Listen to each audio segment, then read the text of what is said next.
Hey everybody, Tim Miller from the Bulwark here. Trouble in paradise over in the Manosphere. Big Daddy Trump is disappointing some of his little boy toys, particularly Andrew Schulz over at the Flagrant podcast. And I want to go through a couple of these clips because I think they're pretty important. And if you guys have been following us here at the Bulwark, make sure to subscribe to the feed. You've heard me say this before. Like, I care about these guys the most because Trump's political success is built not just on the red-hatted cult people that are going to the rallies that will scream and cheer no matter what he says and does, right? There's a disturbingly large portion of the country that fits that bill, maybe 30%, I don't know. But, or 30% of the voting population. But he needed to gain with other groups. And like the main group that he gained with was kind of a cross-racial group of relatively younger men, like basically my age and younger. And these guys, a lot of these guys, they're anti-establishment. They're a little bit of a don't tread on me kind of ethos. There's like a little bit of libertarianism, right? And they saw Trump as kind of this challenge to the status quo. And they bought in. Obviously, I think that was stupid. Obviously, I think that there was like decades of evidence he was a con man. But that said, these guys are, depending on who we're talking about, they range from people that are gettable for the Democrats in the future to, maybe they just kind of go back to being folks that like don't really vote that much. Like Trump engaged a lot of people that weren't part of the process, which again would be a net plus for Democrats. We want everybody to vote, but better vote for nobody than for a fascist. So anyway, I want to play a couple of these clips. It centers on Epstein, so we're going to get to Epstein in a second. But I want to first play the clip from the Andrew Schulz Flagrant podcast that engages more on some other non-Epstein related concerns that they have with Trump. I believe when Trump, everything he campaigned on, I believe he wanted to do.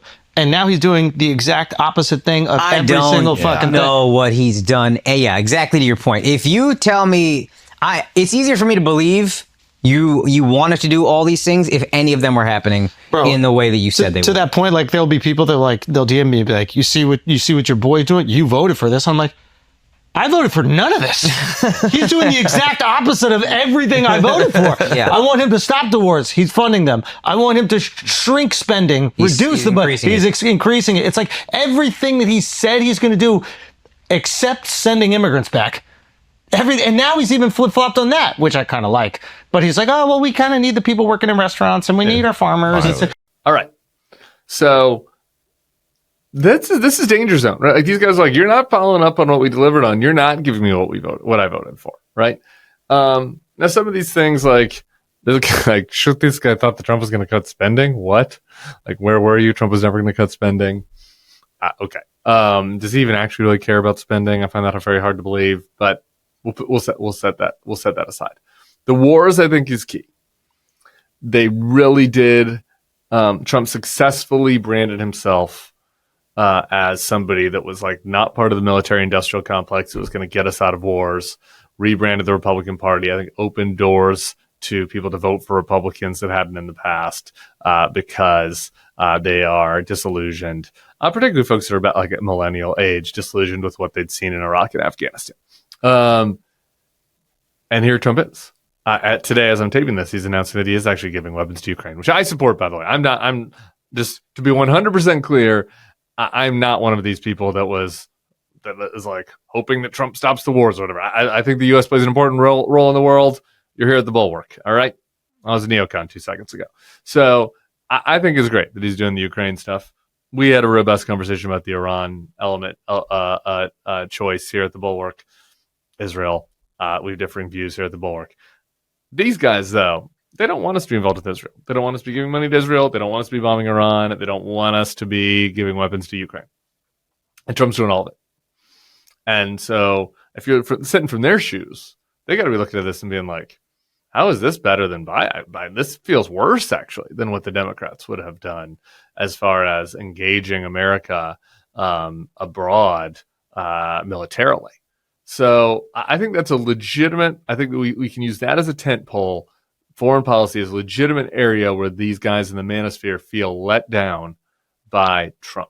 And when I would go to Turning Point USA events and I'd ask young men like what was bringing them there, kind of no wars was something that came up a lot. Like this is not like a third or fourth or fifth issue for these guys, like spending or whatever. Like this is something they care about. Trump letting them down right now. That I think is notable. You also hear him mention the immigration stuff, that being the one area where Trump's falling through. They're going through a little bit. He's falling through a little bit too much for them. I think that's another thing to continue to watch. We've talked about that a lot here. Okay. Now I want to go to Epstein.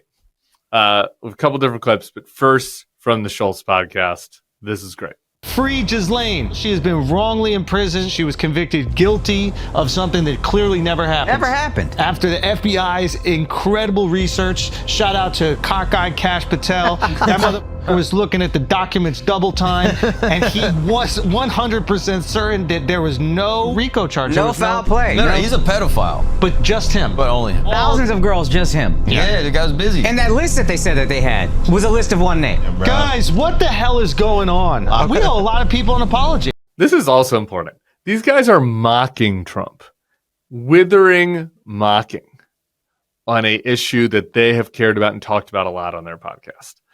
That is something that's hard to come back from, right? Like disagreeing, I'm a little disappointed, da da da da. Now they're like, no, I'm mocking you. Fuck you. You are like you're trying to make me seem dumb, right? Like you think I'm an idiot, basically. Like this is Schulz and his bros, like mocking Trump. They're like, fuck you. You think I'm an idiot. I'm gonna troll you now. You're the fucking idiot if you think you can pull this one over on us. So there's nothing to see here. Like. That tone is, to me, kind of like the first step towards being like, I'm out of here, right? Like, I'm not going to be made to feel like a fool on your behalf. That's not me. That might be some of your guys over at the base. That might be Marjorie Taylor Greene. That's not us independent thinkers, us heterodox independent thinkers at the Flagrant podcast.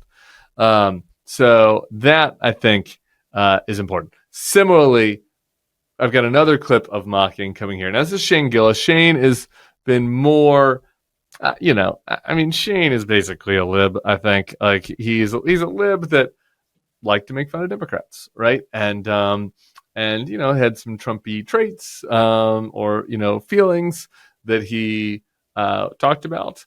So Gillis is maybe like a step over from Schulz as far as kind of where they are, politically. Wouldn't be surprising for Gillis to be the first one off the train. But again, just in this tone of like how they're reacting to the Epstein news, like just watch the way that these guys are just withering in their mockery of Trump over this.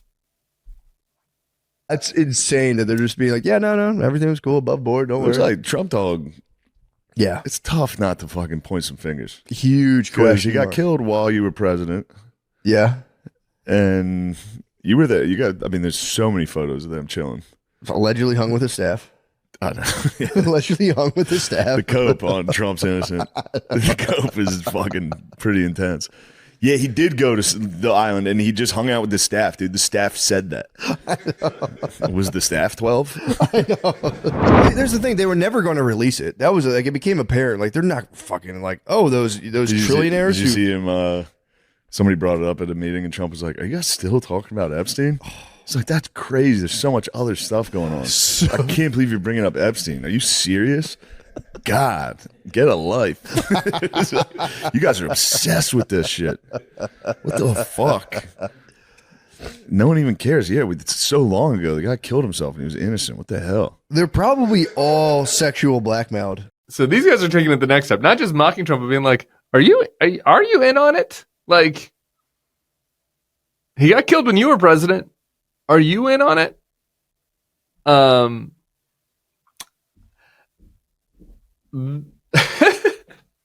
Like, to me, you're getting to a bad place. All right, when Kash is getting mocked, when Trump is getting mocked, and these guys are putting on tinfoil hats when they're accusing Trump of being the person that killed Epstein. Like, this is, if you combine it with the wars, combine it with some of the concerns around immigration and particularly, kind of these don't tread on me concerns, like the libertarian concerns about immigration. Like these guys are happy with the deportations, but like the manner in which they're going, throw all those things together, man. And Trump has like put together an administration that does appeal to kind of like the Wall Street Journal, John Thune, Republican senator crowd, like the boomer Republican Chamber of Commerce, Wall Street Journal reading Republican who kind of reluctantly voted for Trump. Trump's done some things that they would like, right? I mean, he's doing the tax cuts, Ukraine, but like the whole package of stuff. What is he offering these guys, like the new guys to his coalition, the people that were kind of like the energy for bringing in new folks to MAGA and getting Trump over the hump? He's alienating them. He's alienating them, and they're mocking him. So we are going to keep watching that. I'm going to keep trying to engage with folks in this world. So stick around for that. Subscribe to the feed. We got so much coming for you. Much happening. I got a little tan going. I'm back in my hole. Stick with us. We'll see you back here soon.